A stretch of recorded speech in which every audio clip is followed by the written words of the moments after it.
महात्मा उपासक डॉक्टर सोहनराज तातेड़ पुनरुत्थान और आत्मविज्ञान के बाद अब ला रहे हैं सनातन सत्य, जैसी दृष्टि वैसी सृष्टि, कुदरत, कुदरती रचना एवं कुदरत के कानून से शाश्वत सुख की प्राप्ति। लॉगिन करें www.drsohanrajtated.com, YouTube channel doctor Sohanraj Tated, Play Store से डाउनलोड करें mobile app doctor Sohanraj Tated. चंदेषु निम्मलयरा आयचेषु अयं पयासैरा सागरवर गंभीरा सिद्धा सिद्धिं मम दिशन्तु, सिद्धा सिद्धिं मम दिशन्तु।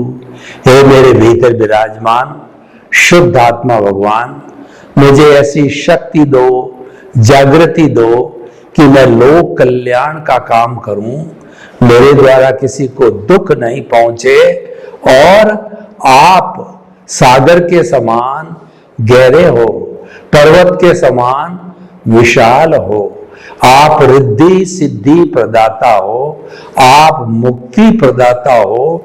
मुझ भक्त पर कृपा कर मुझे मुक्ति का रास्ता प्रदान करें, ताकि उस रास्ते पर चल करके मैं मुक्ति का वर्ण कर सकूं। भाई और बहनों, मातृशक्ति को नमन। आज का हमारा बहुत सुंदर विषय वो है विवेक चेतना की जागृति। विवेक किसे कहते हैं? विवेक धम्ममाइये, विवेक ही धर्म है। जो हमारी इंट्यूशनल पावर है वह विवेक कहलाती है। बोलचाल की भाषा में हम उसको कॉमन सेंस कहा करते हैं।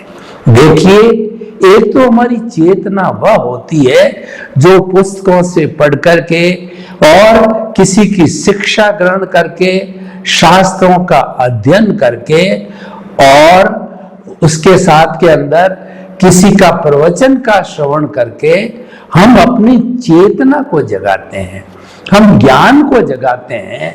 ये जो है इंटेलेक्चुअल नॉलेज कहलाता है। ये हमारा बाहरी ज्ञान होता है। बाहरी ज्ञान बुद्धि की सहायता से जो है ये तैयार होता है, पैदा होता है और उसका उपयोग होता है। इंटेलेक्चुअल लोग जो है वो बुद्धि का उपयोग करते हैं और विवेक चेतना जिसकी जागृत हो जाती है वो इंट्यूशनल चेतना वाले कहलाते हैं। उनका बाहरी जो ज्ञान है वो ज्यादा महत्वपूर्ण नहीं है। भीतर की पवित्रता, आत्मा की पवित्रता, सम्यक ज्ञान दर्शन जिसको होता है, जिसके भावों की शुद्धि होती है, वह विवेक चेतना की जागृति कहलाती है। और अल्टीमेटली ब्लिस को प्राप्त करने के लिए, शाश्वत सुख को प्राप्त करने के लिए, सनातन सत्य को प्राप्त करने के लिए हमें विवेक चेतना को जागृत करना होता है। आपने कई बार देखा होगा कि हमारी पुरानी जो दादियां हैं, माताएं हैं, जो कभी स्कूल में नहीं गई, उन्होंने school, college education, university education वगैरह कहीं नहीं ली, उन्होंने कोई डिग्रियां वगैरह धारण नहीं करी है, लेकिन वो बहुत ही अच्छे संतुलित निर्णय लेती है। और देखिए, पुराने जमाने के अंदर एक एक डजन बच्चे हुआ करते थे। उन बच्चों का सम्यक रूप से पालन पोषण करती थी, उनको पढ़ाती थी, उनको अच्छा इंसान बनाती थी, क्योंकि उनकी विवेक चेतना जागृत होती है।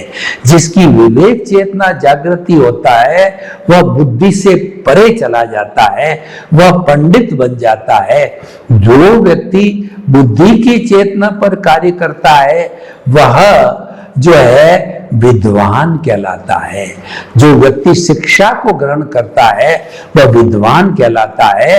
उसके अंदर वह शास्त्रों का अध्ययन करता है, स्कूल, कॉलेज, विश्वविद्यालय और प्रवचन श्रवण और महापुरुषों की जीवनियां, महापुरुषों से वार्तालाप करके और वह अपनी बुद्धि को समृद्ध करता है, वह बुद्धि को सुबुद्धि बनाता है और उसके बाद में वह विद्वान बन जाता है।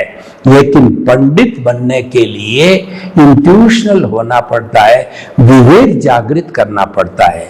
मैं आपको बताऊं, आज शिक्षा जगत की बात करूं तो शिक्षा के अंदर जो विद्या की कई कई आयाम हो चुके हैं, एक एक विषय के जो है कई कई पाठ्यक्रम बन गए हैं, उसकी बहुत सी ब्रांचेस बन गई है और उन ब्रांचेस के अंदर लोग अध्ययन करके और वो आगे से आगे बढ़ रहे हैं, डिग्रियां धारण कर रहे हैं तथा उसके साथ साथ के अंदर वह इस हमारे व्यवहार जगत के जो है पढ़े लिखे इंसान कहलाते हैं, विद्वान कहलाते हैं। परंतु ये देखा गया है कि विद्यार्थी इतनी बड़ी पढ़ाई करने के बाद भी वह धोखा देता है, वह क्रोध करता है, अहंकार करता है, छल कपट करता है, लोभ करता है, हिंसा करता है,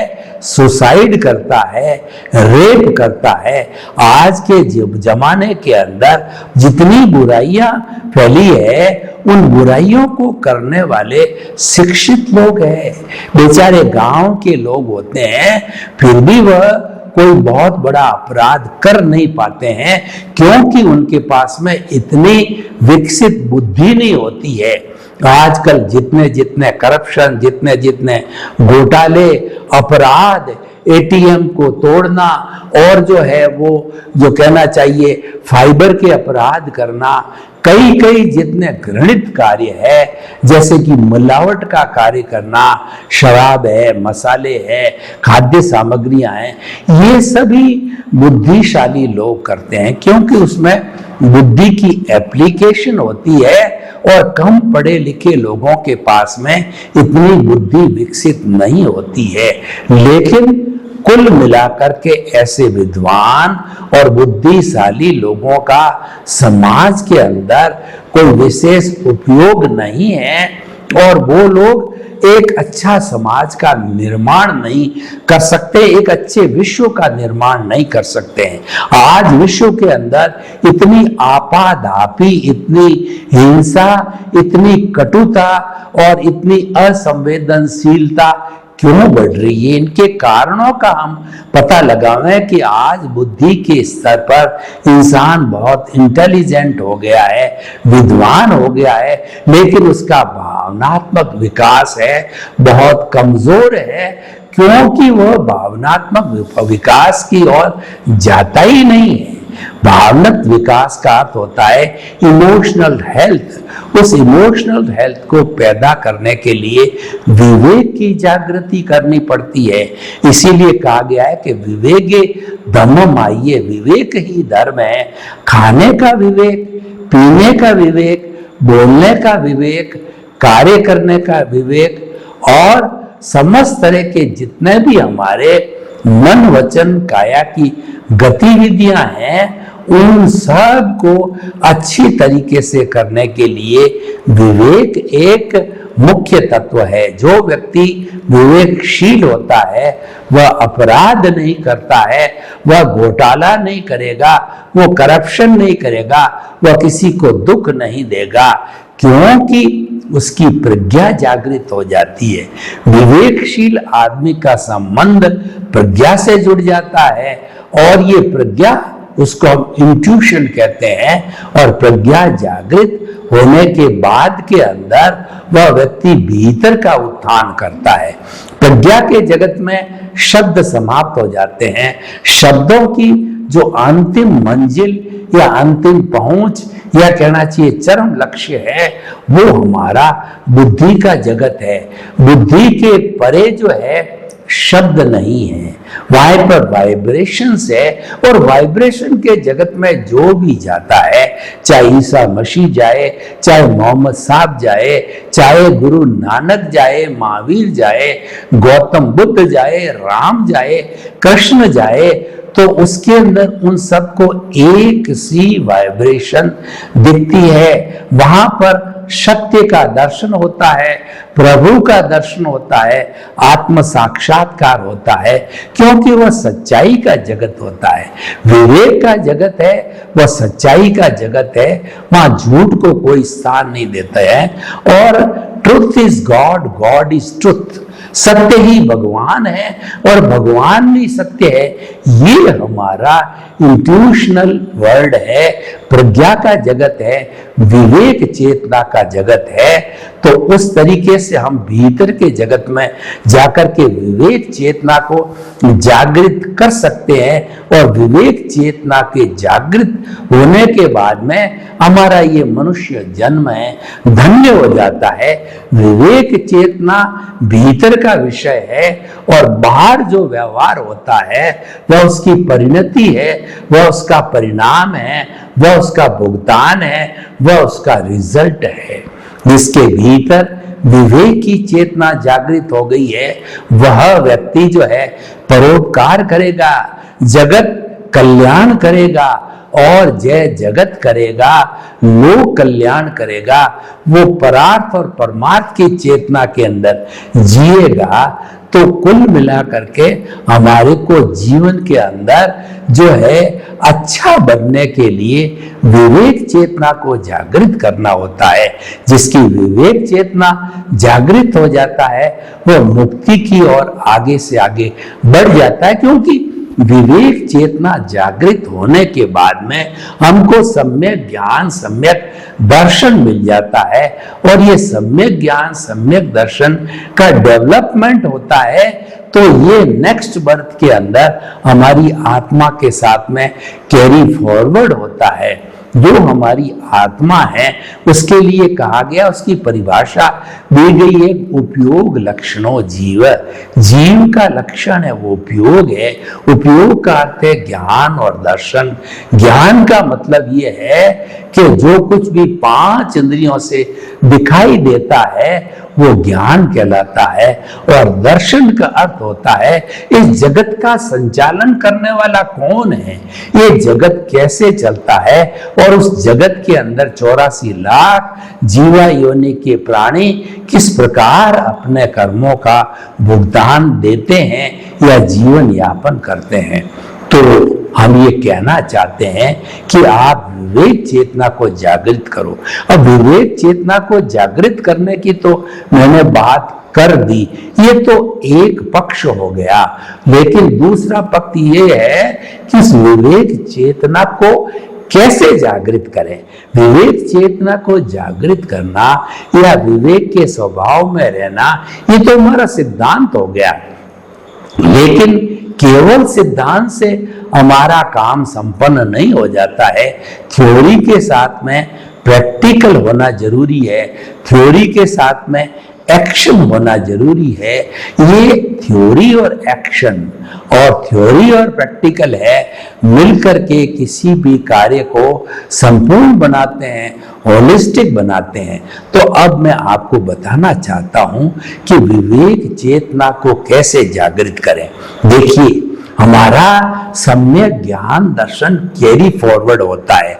वह सम्यक भी हो सकता है और मिथ्या भी हो सकता है। अगर पुराने जो है पूर्व भोग के अंदर हमने केवल इंद्रिय सुख के अंदर या हमने बहिर आत्मा बन करके हमने स्वार्थ की चेतना के अंदर केवल अपने जीवन को लगाया है, eat drink and B Mary किया है, इंद्रिय सुख को भुगतान किया है, मैं और मेरा के जगत में रहे हैं। मेरा शरीर, मेरा घर, मेरा धन, मेरी दौलत, मेरा पद, मेरी प्रतिष्ठा और जो है वो मेरा बैंक बैलेंस, मेरे बंगले, मेरी ज्वेलरी, मैं और मेरा के संसार में रहने वाला बहिर आत्मा होता है।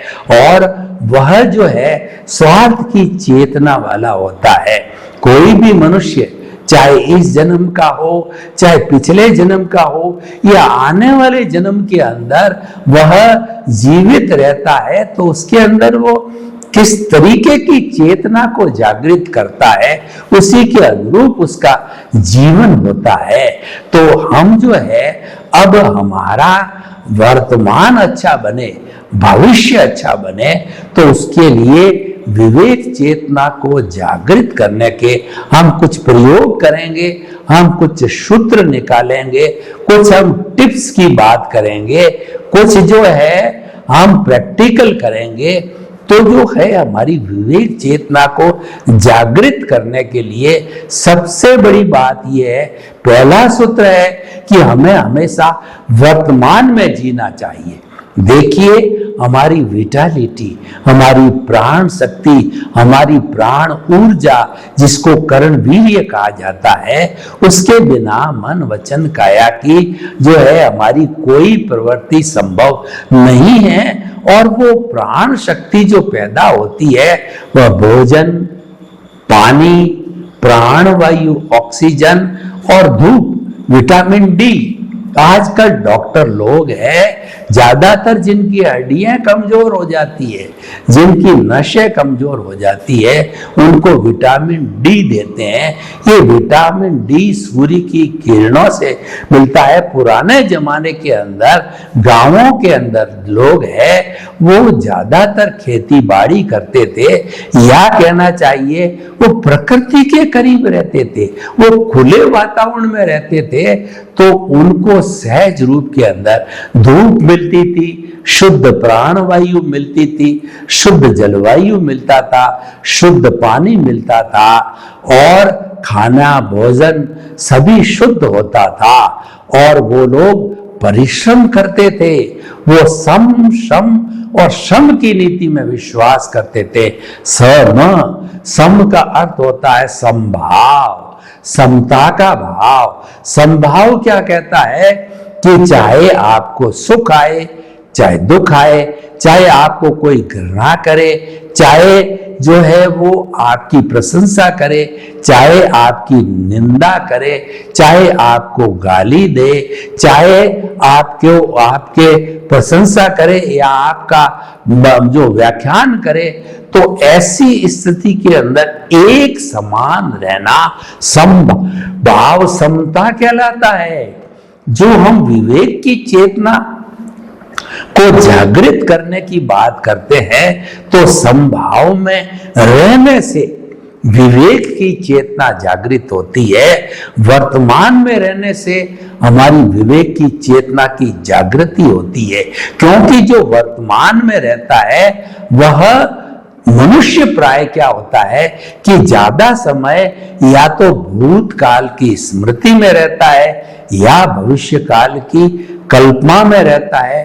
To build the castles in the air, वह हवाई किले बनाता है। वो मात्र सोचता है कि मैं कुबेर बन जाऊंगा, मैं विद्वान बन जाऊंगा, और मैं बड़ा नेता बन जाऊंगा, मैं बड़ा व्यक्ति बन जाऊंगा। लेकिन बड़ा बनने के लिए उसको सुकृत करने पड़ेंगे। बड़ा बनने के लिए उसको परार्थ और परमार्थ की चेतना को जागृत करना पड़ेगा। परोपकार, जगत कल्याण, लोक कल्याण का कार्य करना पड़ेगा, तभी वो बड़ा बन सकता है। और ये सब विवेक की चेतना से जागृत होता है। वर्तमान में जीते हैं तो हमारी सारी एनर्जी का 100% उपयोग होता है। देखिए, यूज और मिस यूज, ये दो बातें हमारे जीवन में चलती। मैं आपको कुछ उदाहरण देना चाहता हूं। देखिए, उदाहरण, कहानी, मुहावरा, कथानक, इन चीजों के माध्यम से हम जो कोई भी बात कहना चाहते हैं वो जल्दी फॉलो होती है, वो जल्दी हृदयंगम होती है, वो जल्दी गले से नीचे उतरती है, वो जल्दी समझ में आ जाती है। मैं आपको कहना चाहता हूं कि हमारे सामने चाकू है। एक चाकू का जो है हम मल्टी वर्क, मल्टी उपयोग कर सकते हैं। सब्जी काटना, फ्रूट काटना, रस्सी काटना और अन्य अन्य कार्य, रसोई के कार्य, घर गृहस्थी के कार्य चाकू कैंची के द्वारा किए जा सकते हैं। तो जो हम कार्य उसका उपयोग करते हैं, उस सदुपयोग होता है। और कई लोग जो है दुर्जन लोग होते हैं, कई लोग लुटेरे होते हैं, वो चाकू का क्या उपयोग करते हैं, वह किसी की पेट में धौंस देता है, वह लोभ में आकर फिरौती मांगकर किसी को मार भी देता है। ये उस चाकू का दुरुपयोग हो गया है।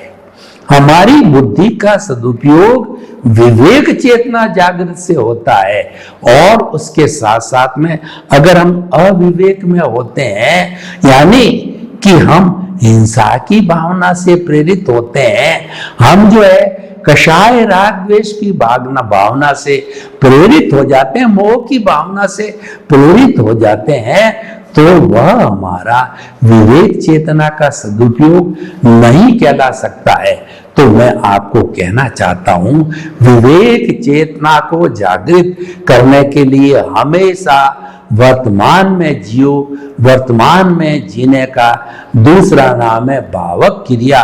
भावक क्रिया के लिए भगवान महावीर ने कहा है कि जो व्यक्ति निरंतर भावक क्रिया करता है, वर्तमान में जीता है, वह व्यक्ति मोक्ष का रास्ता ले रहा है, और वह अभ्यास करते करते मुक्ति को, शाश्वत सुख को, ब्लिस को जो है अपने आप को, अपने स्वभाव को प्राप्त कर लेता है। विवेक चेतना में इतनी शक्ति होती है, इसीलिए वो हमें जागृत करना चाहिए। अब विवेक चेतना को जागृत करने के लिए मैं आपको एक दूसरा प्रयोग बताता हूं कि जो हमारा श्वास है, ये हमारा सबसे प्रिय, परमानेंट, हमेशा साथ में रहने वाला साथी है। ये कभी धोखा नहीं देता है। इसीलिए कहा गया है कि जब तक सांसा तब तक आशा, यानी जब तक हमारी सांस चलती रहती है, हमको खुद को महसूस होता है हम जिंदे हैं। हमारे परिवार को, डॉक्टर को ये अनुभूति होती है कि व्यक्ति बीमार है, कोमा में है, लेकिन श्वास चल रहा है, इसलिए उसको जिंदे के रूप में लेते हैं। तो जो आने वाला, जाने वाला बेचारा श्वास है, उस श्वास को लंबा करें। और देखिए, मैं आपको एक प्रयोग बताता हूं। आप घड़ी लेकर के बैठ जाइए। सामान्य व्यक्ति जो विवेक की चेतना के अंदर है, जो प्रसन्न है, जो आनंद में है, जो मजे में है, वह 1 मिनट के अंदर 16 सांस लेता है। यानी श्वास आया और गया। जब सांस लें तो पेट फूलना चाहिए, जब श्वास निकालें तो पेट सिकुड़ना चाहिए। तो इस एक स्ट्रोक के हिसाब से 16 सांस लेता है स्वस्थ और आनंद का जीवन जीने वाला व्यक्ति। और वही श्वास की संख्या अगर 16 से बढ़ के 20, 25, 50 तक होती है तो व्यक्ति को हार्ट अटैक हो सकता है, ब्लड प्रेशर बढ़ जाता है, ब्रेन हेमरेज हो जाता है, नस फट जाती है, और हमारे दिमाग के अंदर, क्लॉट के अंदर खून जमा हो जाता है। तो इसीलिए जो है वह हमारा जो विवेक चेतना का जो हम दूसरा प्रयोग बता रहे हैं, श्वास की संख्या को अभ्यास करके श्वास लंबा लीजिए, और श्वास को जो है वह गहरा लीजिए, लंबा लीजिए, श्वास को आने दीजिए, जाने दीजिए।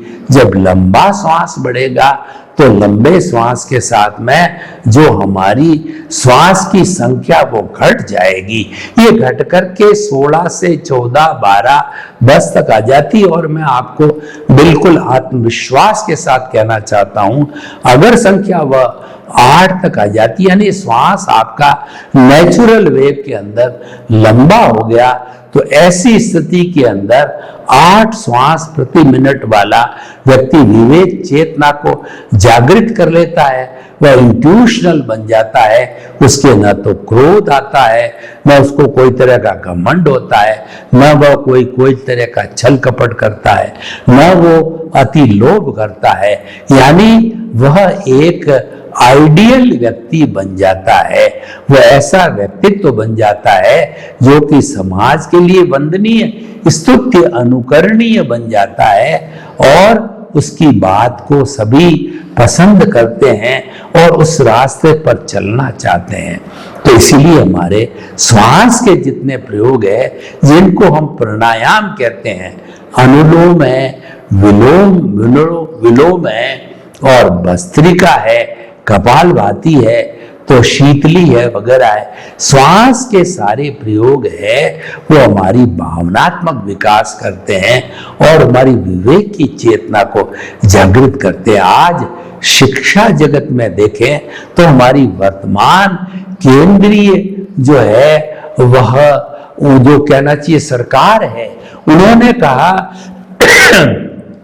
जो हिंदुस्तान में भी शिक्षा चल रही है वो कार्ल मार्क्स की बनाई हुई, जो कि मात्र कलर्क बनाने वाली शिक्षा थी, मात्र एक विद्वान बनाने की शिक्षा थी, वह हमारे ऋषि मुनियों की शिक्षा नहीं है, वह हमारी खुद की शिक्षा नहीं है, वो तो पराई शिक्षा हमारे को अंग्रेजों का शासन होने के कारण थोपी गई थी। तो उस वर्तमान की शिक्षा प्रणाली के अंदर हमारी जो शिक्षा, जो नई नीति बन रही है, उसमें ऋषि मुनियों द्वारा जी गई गुरुकुल शिक्षा प्रणाली को जोड़ा गया।